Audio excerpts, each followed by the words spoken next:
Hello everybody and welcome back to the channel. My name is Brianna and this is 4 Paws on a Book. I make book and lifestyle related content, so if that's something that you're interested in, make sure that you hit the subscribe button down below. Today we are going to see if these books really did self-destruct.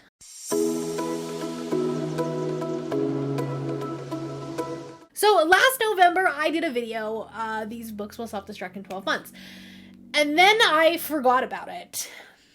So love that for me. I went back and watched the video. We did not do so well. Like at all. Like at all. The good news is that 5 of the books have already self-destructed. I just unhauled them. A lot of that is because I am realizing that I don't read YA, and there were a lot of YA books on there. And that was kind of the purpose, the point of this video, was to like kind of bring them to the forefront and be like, listen, if you don't want to read these, let's just get rid of them. And I found myself not wanting to read them. So I just unhauled them. I'm not going to talk about each one of the books. If you want to watch the video, I'll have it linked up above. So if you want to check out that video first, see how I did, and then come back, go for it. I'm not going to do that. Of the 12 books that I put on there, I unhauled 5 without even reading them, which is fine. I read 2 of them, one of which I unhauled and one of which I kept. The one that I unhauled was Midnight at the Electric. It was like a 3-star read. It was fine. It did what it needed to do. It's a book that exists and I read it, but I sold it on Pango. The great thing about Pango is that like I'm actually like making money on Pango books, and so I am more motivated to actually get rid of books, which is fantastic. But I did keep Wondersmith by Jessica Townsend and then purchased Hollowpox. Haven't read it yet, but this was immensely better than Nevermore. That leaves us with 5 books that I still need to read, or that I haven't started yet.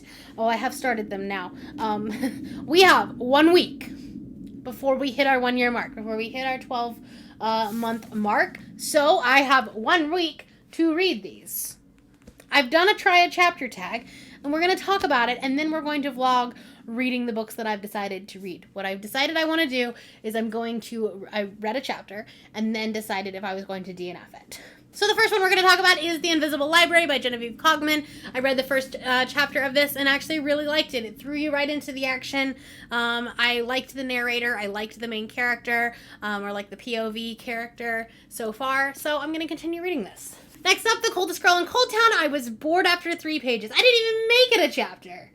So I'm going to DNF this one. I'm not. It's not really even calling it a DNF because I'm not even putting this on my spreadsheet or anything like that. This one's a little sad, and the reason why I've been holding on to it for so long is because it is signed. I met Holly Black at BookCon in 2019, and so I don't know, I was feeling a little bit nostalgic. I can't really sell this one because it's personalized, but I have 2 teenage nieces who will love this, so I'm just going to give it to them. Then we have Dry by Neil Shusterman and Jared Shusterman. I actually started this one this morning and then continued reading. I got 67 pages into this book already. I'm very much enjoying this book. This is good. So, don't know why it's been sitting on my shelf that long. So, yes, I will be continuing this. I really like the dystopian aspect of it, but it's like this near future dystopian. It kind of takes place like in our contemporary world, but with no water in Southern California, which is a big problem. So, I'll continue reading that one. Then we have Still Lives by Maria Hummel. I actually listened to 2 chapters of this because it was a very, very short chapter. And currently it's fine, so I am going to continue reading it. However, this one's kind of on the fence, and if I get to that 25 or 50% mark and decide that it's not for me, then I might DNF this one. But for now, we're going to continue reading it. It's really short. Like, I will be able to finish it in a few hours. I have the audiobook for it, so it'll be fine. And then lastly, The Last Equation of Isaac Severy by Nova Jacobs. I read the first chapter of this one and was intrigued. It has this like mystery element to it, and in the first chapter, the main character just like, she gets the letter, and she like, we don't even know really what the letter is, except that it's in the synopsis. But that's all that the first chapter really had. So I'm going to be continuing this one. So follow along with me as I finish 4 books in the next like 5 days, 6 days, something like that. Good morning, everybody. I am 40% of the way through Dry by Neil Shusterman, and I'm very much enjoying this. I have this weird fascination with how people think the world is going to end and like the different ways that society can completely collapse. And it's one of my favorite subgenres of like either like books or movies or like TV shows, whatever. I really like seeing how people think the world is going to collapse. Because obviously everybody has a different idea of what is going to happen, right? So this is fascinating. I do think that I would enjoy it more had it been an adult novel, because then you could start getting like, you could get a POV from somebody who's like working with FEMA or inside like the government and like dealing with that, rather than the 3 teenagers that we're following. But I'm still having fun. So it's like, it's not a 5-star, but it's good. It's well written and I'm enjoying it. So I wanted to check in because I'm probably going to finish this today while I am working. So I wouldn't be able to update you guys again, but I will talk to you when I finish it. Hello, I am here because I have finished Dry by Neil Shusterman. I'm trying to figure out which book I'm reading. I'm reading so many books for so many different projects, but I finished it and I really liked it. It did definitely lose me in the second half of the book. It definitely was like, oh, by the way, in case you forgot, this is a YA book. So I'm giving it 3.5 stars, but I am enjoying, like I enjoyed it.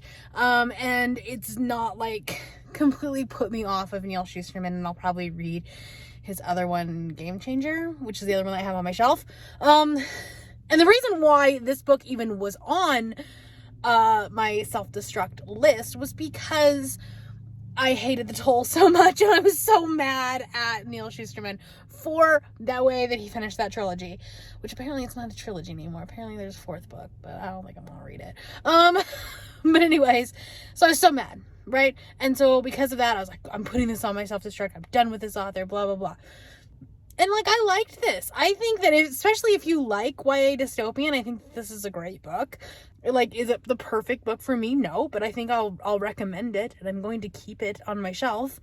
So yeah, anyways, on to book 2. Hello.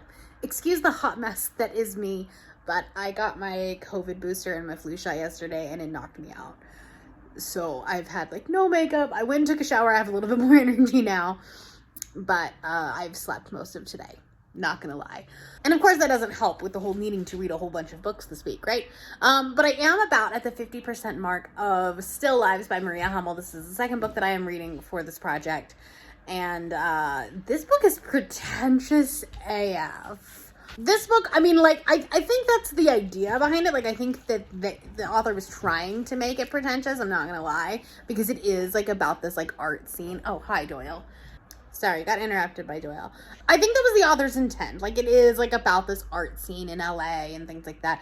I don't necessarily think it works in LA. I think that they, like, because it's trying to be this, like, pretentious hipster type thing, I don't think LA quite worked for the setting.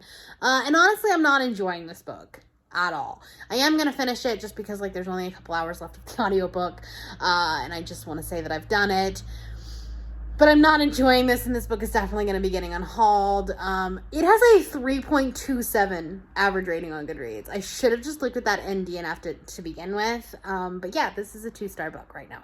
So I am going to go finish it, hopefully tonight, while I do like some crocheting or something. I don't know if there's any sprints on tonight because it's Friday night. And I don't know that there are any, but we'll see. But yeah, I'm going to try to finish this book tonight. Okay, I'll talk to you in the morning.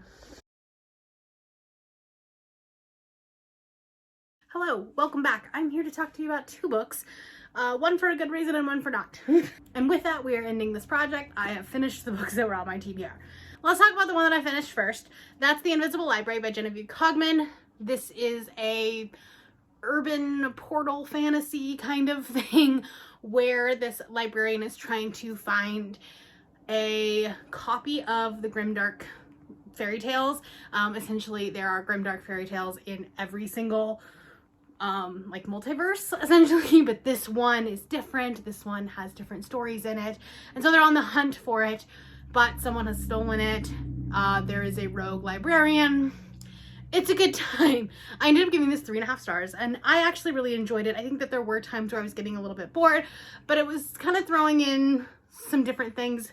There's a dragon shapeshifter in here, which I wish they would have kind of gone a little bit more, and I'm kind of hoping that they do in future books, because this is the start of a series, and the end really starts talking about who he is, and the dragon shapeshifter and his powers and things like that. So I'm really hoping that the second book does do that. So I'll continue on with the series. I gave it 3.5 stars. I enjoyed it. I'm gonna keep it. Then my final book was The Last Equation of Isaac Severy, and I think it's possible that I am just too dumb for this book, or I don't love math enough for this book. I made it to 47% and I decided to DNF it, which is probably the farthest into a book that I've ever DNF'd a book. I usually try to like stop at about 30%, and I was like, no, I'm gonna push through. I don't want to DNF this book. Yeah. Unfortunately, I just couldn't. There was so much math. The beginning actually kind of gave me some promise, some hope. It kind of gave me like inheritance games, Westing game kind of vibes. And I was here for it, right? It was kind of this woman that was going back to her family house after her grandfather's death. And they were like, it seemed innocuous, but it obviously wasn't. There was something more sinister afoot. But then there was so much math. So much math, to the point where it wasn't accessible anymore, and I was getting lost. Had I been physically reading it, I think maybe I would have at least been able to follow along a little bit more. Doing the audiobook was not working. And I work in a technical field, like I deal with numbers every day, but this was just, it wasn't fun, it wasn't enjoyable, so I DNF'd it. That was the whole point of this project, right? Was if I'm not enjoying the books, I'm gonna get rid of them. That's what I did. So we're obviously going to be unhauling this one. I'm also unhauling The Coldest Girl in Cold Down, which I kind of DNF'd before this video even got started. And then I already have gotten rid of, well, it's down in my basement in my Pango box, Still Lives by Maria Hummel. Was it a success? Not in the sense of like, you know, like straight up numbers. Obviously, like I'm DNFing and or unhauling more books than I'm keeping. This one's upside down. More books than I'm keeping, but I mean, I'm getting books off the shelves and I'm getting them read, and at least like I gave all of these a chance, because if I would have just like did a reaction video to that one and just said, okay, well, I didn't touch those books in 12 months, time to get rid of them, I would have unhauled these 2 books, and I don't want to now. I want to keep them. So I think that this project was a great success. I think it was like, it worked really well in that sense. And it also goes to show that I'm probably putting the correct books on my self-destruct list. And they're not necessarily books that I'm all like gonna definitely love. Like of the books that I read, we have a 4-star here, we have a 3.5 star here. Still Lives was a 2-star. And then even the ones that I had finished, I think I only gave like 3.5 to 4 stars. I don't remember off the top of my head, but nothing was a 5-star. So I'm putting the right books on my self-destruct list.